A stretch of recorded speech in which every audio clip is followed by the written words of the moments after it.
तेरी कृपा बिना न हिले एक भी अणु लेते श्वास तेरी कृपा से तनु तनु बखान क्या करूं मैं राखों के ढेर का चपटी बहुत मेरे खजाना कुबेर का हे गंगाधार मुक्ति द्वार ओमकार तू भोले ओमकार तू आयो शरण तिहारी शंभु तार तार तू।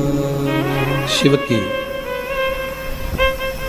कोई थोड़ी सी कृपा करुणा आप पर और हम पर हुई होगी। जो ओसा में लातूर में कथा होने वाली थी वो ऑनलाइन श्रवण करने का सौभाग्य मिला।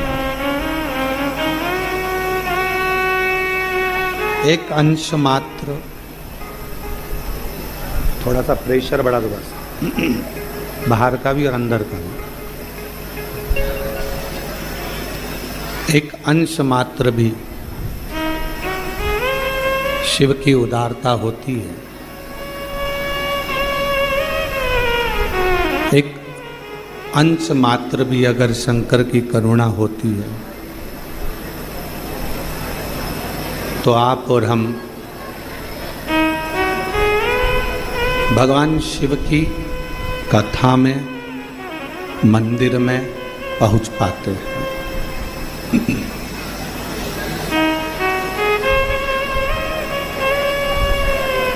कितने हैं संसार सागर में, बहुत सारे लोग हैं जो नित्य प्रति विचार करते हैं कि भगवान की अविरल भक्ति में पहुँचे, भजन में पहुँचे, कथा में पहुँचे, सत्संग में पहुँचे, मंदिर। हम पहले भी कथा में कहे, आज फिर कहते हैं, अगर मनुष्य की देह मिल गई हो, मानव का शरीर मिल गया हो और उस मानव के शरीर को प्राप्त करने के बाद यदि आप और हम शंकर जी का गुणगान कर रहे हों, शिव मंदिर जा रहे हों, शंकर जी का स्मरण कर रहे हों, तो ये मान कर चलना कि आप कोई साधारण नहीं हो, शंकर के कोई रिश्तेदार होगे शिव जी के, जो शिव जी आपको बुला रहे हैं।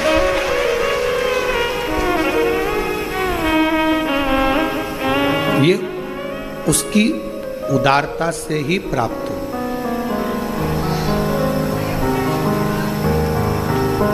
ये उसकी करुणा से ही प्राप्त हो।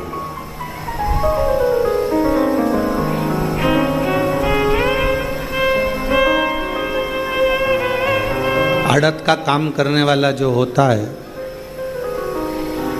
अनाज का जो काम करने वाला होता है, वो मंडी में खड़ा होकर अनाज के दाने को हाथ में भरकर पहचान जाता है कि ये अनाज आगे चलकर महंगा होगा कि नहीं होगा, इसमें कुछ रुपया मिलेगा कि नहीं मिलेगा।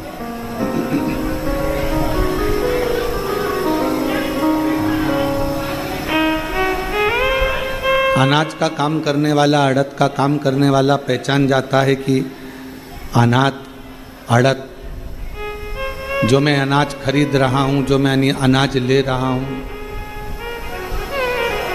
आवाज नहीं आ रही बाहर और हॉल में भी, जो मैं अनाज ले रहा हूँ, जो मैं अड़द खरीद रहा हूँ, इस अनाज में कितना लाभ मिलना है। महंगा जाएगा, सस्ता जाएगा, महंगा होगा, सस्ता होगा, कैसा होगा, ये वो अनाज को देखकर अनाज का व्यापारी अंदाजा लगा लेता है कि यह अनाज कैसा हो।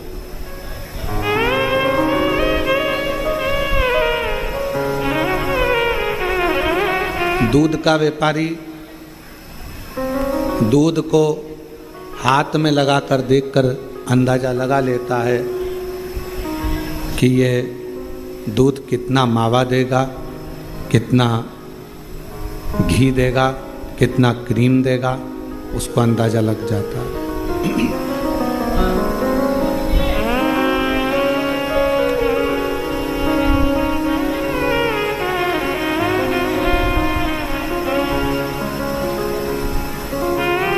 ये कितना मावा देगा, कितना क्रीम देगा, कितना घी देगा, ये दूध का व्यापारी देख लेगा। शिव महापुराण की कथा कहती है जैसे अनाज का व्यापारी अनाज को पहचान जाता है कि आगे चलकर इसमें कितना लाभ होना है। दूध का व्यापारी दूध को देखकर पहचान जाता है कि आगे चलकर कितना लाभ होगा। उसी तरह कोई सद्गुरु, कोई भगवान शिव का, कोई राम का, कोई कृष्ण का भक्त, कोई सद्गुरु अपने दरवाजे पर आने वाले भक्त को देखकर पहचान जाता है कि आने वाले समय में इसका क्रम क्या है।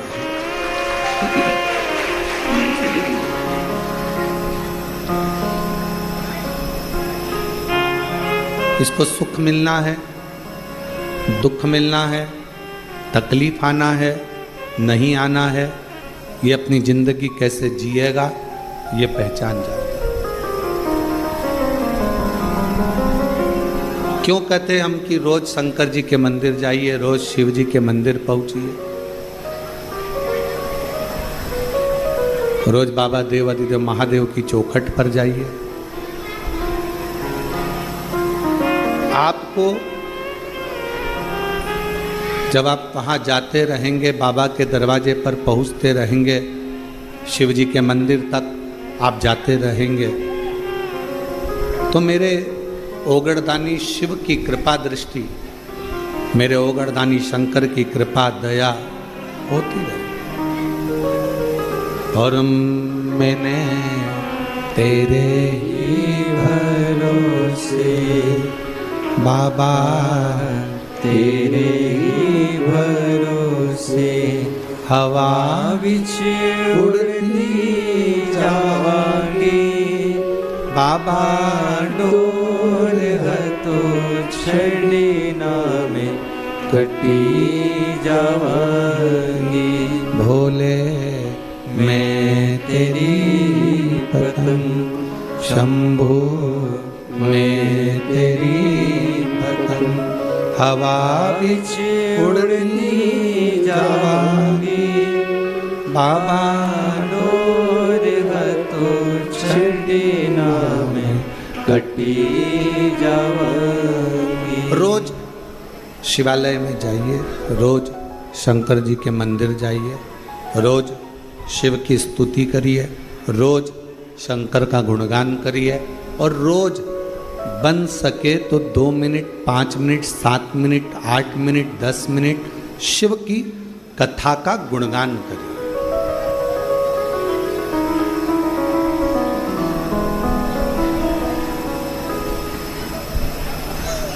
पूरे शरीर में 3 चीजें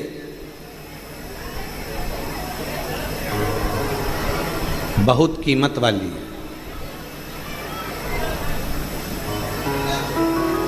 जो परमात्मा ने अपने लिए बनाई है।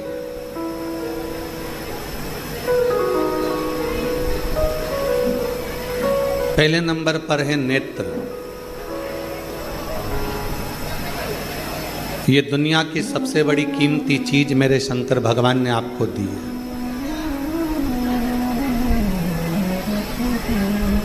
दूसरे नंबर पर दी है आपके मुख में वाणी। ये मेरे शंकर भगवान ने आपको बड़ा कीमती बनाकर ये वाणी देकर भेजा। और तीसरे नंबर पर भगवान शिव ने दी है आपको श्रवण करने की शक्ति। पूरे शरीर में जिसकी कोई कीमत नहीं है वो एक अंग है नासिका, नाक। नेत्र की कीमत है, श्रवण की कीमत है, वाणी की कीमत है, हाथ की कीमत है, पाँव की कीमत है, किडनी, लीवर, सब की कीमत है, पर नासिका की इसको कीमती नहीं बनाया।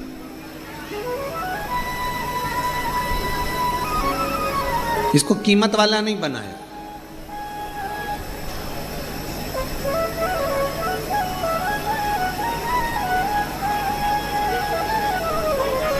इसको गंदगी से भरा हुआ बनाया। क्यों? क्योंकि दुनिया के लोग जब अहंकार जिनके भीतर आ जाता है, अहम जिनके भीतर आ जाता है, ये केवल एक काम करती है, ये नासिका अहमता को प्रकट करती है।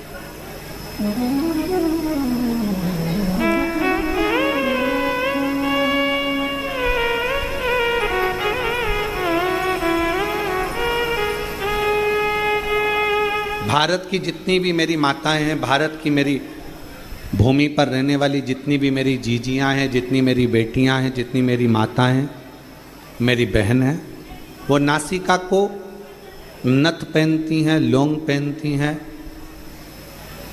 नासिका में कोई आभूषण धारण करती हैं।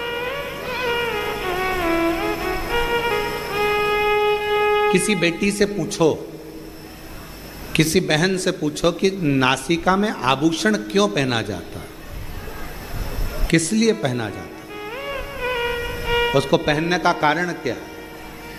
शरीर के हाथों में आप चूड़ी पहन लो, आभूषण पहन लो, मुद्रिका पहन लो, गले में हार पहन लो, कानों में कुंडल पहन लो, पाँव पैजनियाँ पहन लो, उंगलियों में बिछुड़ियाँ पहन लो, मांग में सिंदूर भर लो, सब कुछ धारण करो, पर नासिका में छिद्र कर कर, नासिका में छेद कर कर आभूषण को धारण करना, बाली को पहन लेना, कुंडल को पहन लेना, नथनी को पहन लेना, लौंग को पहन लेना, किस लिए?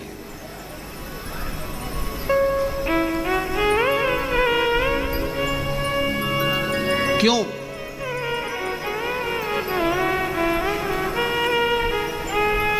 और वो भी पुरुष नहीं पहनते, केवल स्त्री। केवल शिव महापुराण की कथा कहती है पुरुष और स्त्री। शंकर पार्वती का संवाद कहता है जिस समय पर दोनों में चौसर खेली गई, और चौसर खेलते खेलते जब मेरे शंकर भगवान पार्वती जी को जिताने लगे, माँ जगतजननी को जिताने लगे और खुद हारने लगे,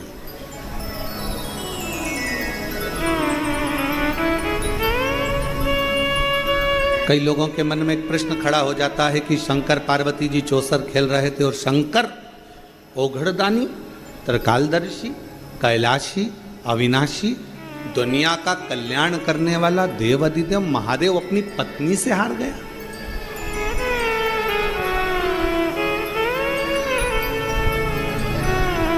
जो नहीं जानता ना वो बहुत बहस करता है।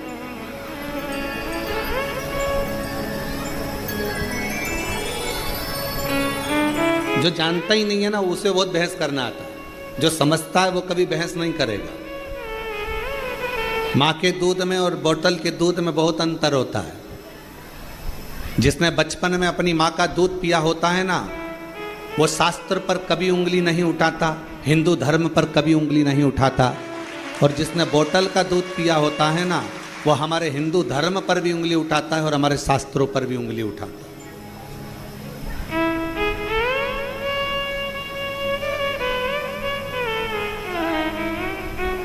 उसको अपना सनातन धर्म अच्छा नहीं लगता, उसको अपना हिंदू धर्म अच्छा नहीं लगता, उसको भगवान की कथा, कई लोग कह देते हैं हम नहीं मानते शिव पुराण को।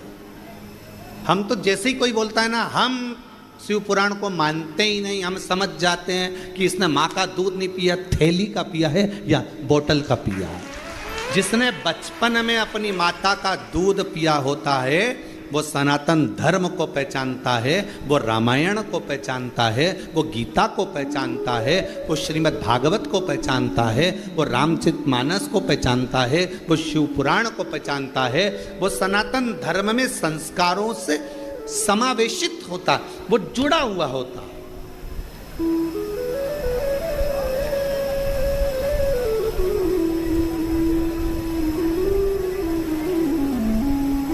और जो कह दे कि हाँ हम शंकर जी को नहीं मानते, हम राम जी को नहीं मानते, हम रामायण को नहीं मानते, हम मनुस्मृति को नहीं मानते, हम गीता जी को नहीं मानते, हम उपनिषद को नहीं मानते, समझ जाओ।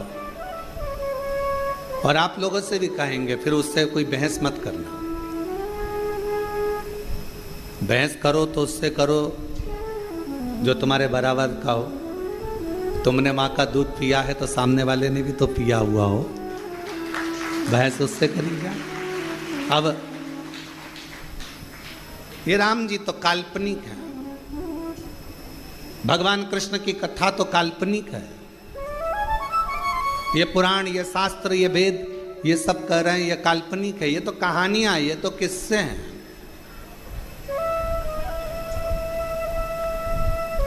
तो फिर तो आपका जन्म भी काल्पनिक है।